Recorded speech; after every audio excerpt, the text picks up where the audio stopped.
afternoon, everybody. Hi. Yeah, I know it's a surprise for all of us, some more than others, but don't look so somber. He would want us to celebrate. And he always likes to be early for everything, so we didn't know it included his death. But, we keep moving. I really wondered what I'm supposed to do, because I'm supposed to give a tribute, which means to express your feelings. And I personally find it a bit strange, because how do you condense your entire life into 10, 15 minutes with someone? Sometimes it feels a bit insulting, but what would he want? And I've had the chance of writing a few speeches for him. He never read them. He just got the talking points. And he would say I should just speak from my heart and just to be honest. And then the second thing that hit me is, who am I talking to? There are people way above my pay grade. I will never understand what you do. There's my family over there. Hi, guys. All three of them, tuko pamoja. They're friends and family.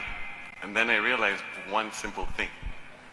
There's one job where I'm the only person who's actually qualified to talk about. And I didn't have to work for this job, and that's being his son. And in keeping with his memory, because we all have to celebrate.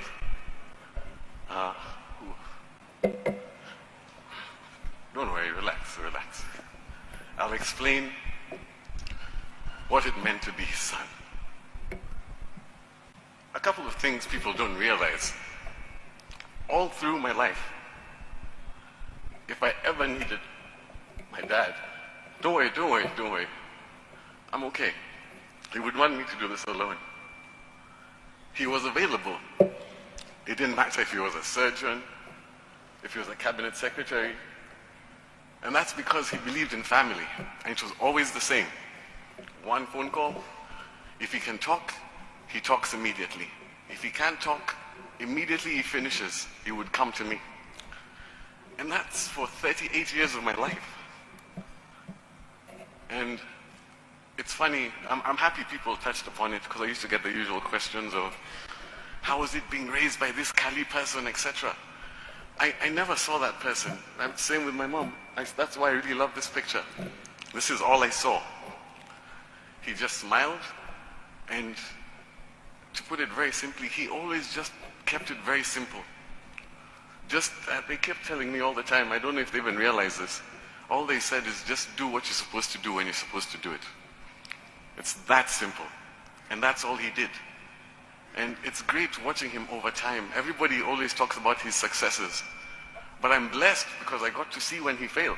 And I realized everybody forgets when he failed, because I saw how he reacted. And what hits me more, if I feel like that, the person who knows a lot more is my mom. Because as I have a child now, by the time it reaches your child, it's really stressing you. Do you know what I mean? It's stressing you. And I'm grateful for that. So I won't take too much time. The person who needs to take the most time is the person who spent the most time with him. But I'll just say 3 things that I hope everybody can take away. Number 1, family is the most important thing. You never know when you have time. He knew it. He gave me time. And he always did what he was supposed to do. A CS who still gave lectures at the university, because yes, my name is there. There was never pomp or ceremony. The funny thing is, he never looked for any of the officers. All he ever did was what he was supposed to do. And if he saw that there was something that was wrong, he just continued. If the office looked ugly, it's like, this office has to be revamped. Where do I get money? If there are too few doctors, how do we organize doctors? And then pap. And whenever he got an office, the other thing I remember is he was always waiting to retire. He was waiting to leave. The discussions were, what's going to happen when I leave the university? Next he's appointed somewhere. Next he's appointed somewhere else. And that makes me feel strange, because I spoke to him, I was with him all through. But when I was talking to him before, I was really talking to him about, there's too much on my mind. We share several offices, so that's a very strange thing. And we have the same name, so every now and then I get a text that's meant for him, which I thought was very funny. And since we're always honest to each other, I thought that was it was quite funny that I could always see where he was going and how he was trying to take care of me, or what he was struggling with or how he hid it. I could go on and on because it's 36 years, but two stories come to mind.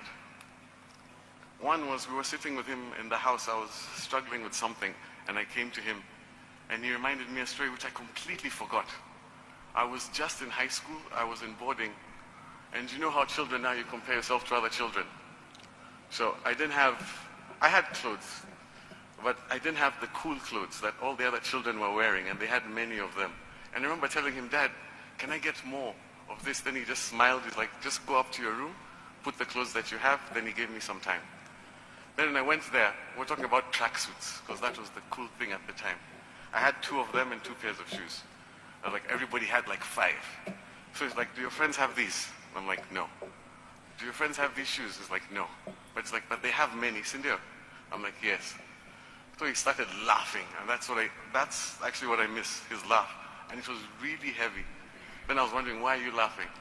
And then he said, what you do is tomorrow, you go to school, you tell all those friends have all those clothes, ask them why they're wasting so much money buying so many clothes, that they should look to you only has 2 that are lasting for this long, and you go and tell them this exact thing.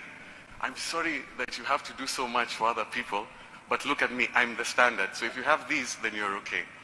So those are the small things I think about. He made me realize, stop comparing, just do what you're supposed to do when you're supposed to do it. It's that simple. Everybody makes it seem so hard. But if you tell somebody the truth, they won't be happy. But if you're doing it properly, that's it. Trust in God. The same quote that's in one of our desks, for the Lord did not give us a spirit of fear, but of faith, hope, love, and sound mind. And that's what my dad is. He was always hope. And that will continue. I think, like I keep saying, I can just keep on going. But the last one, this one goes to everybody. Towards the end, one quick note. I have to say this for the doctors. How many professors do you know that most of their mentees are professors? You know, it's a small thing. If you're in medicine, you know exactly what I'm talking about. Those are the people who came to support and help me. Always his mentees. He spent time with them. Every one of them has an individual relationship. A lunch, a coffee, a phone call, a funeral, a wedding. And that's what impresses me, because that takes time. It takes time to be human and spend time with people. That's one thing we're all missing. So forget pomp, ceremony, anything. Spend time with people. That's what he would want you to remember. Talk to the person next to you. Find out what's going on with their children. Just spend time with them. And he kept telling me this thing. If there's somebody behind you, somebody stands behind you, what do? You protect them. If somebody stands beside you, regardless of what they believe, their creed, their politics, anything, if they have decided to stand beside you, you respect them. It's literally that simple. And the last one, which he told me, if anybody stands in front of you to push you back, then it's fine. You smile and you look at the people beside you and behind you, and you show them the strength that you have now. So with that, and you trust in God, you'll be okay. So if we all do that, I think we can all be better. We can honor his memory. It's good he did all of those things, but he only reached there because he kept it simple. Do what you're supposed to do when you're supposed to do it. Thank all of you for coming to spend time and see my dad rest and spend time with the family. We'll still be here. Hopefully we'll become friends. Regardless of wherever you are still who you are. So God bless you all. Thank you. Hi guys, I hope you had everything that Magoha'S talked, and I hope also you enjoyed watching the video, and subscribe so that you watch my next videos. I do post videos all over the world, from Tanzania, from USA, from Kenya, from Nigeria, everywhere. So see you in the next one.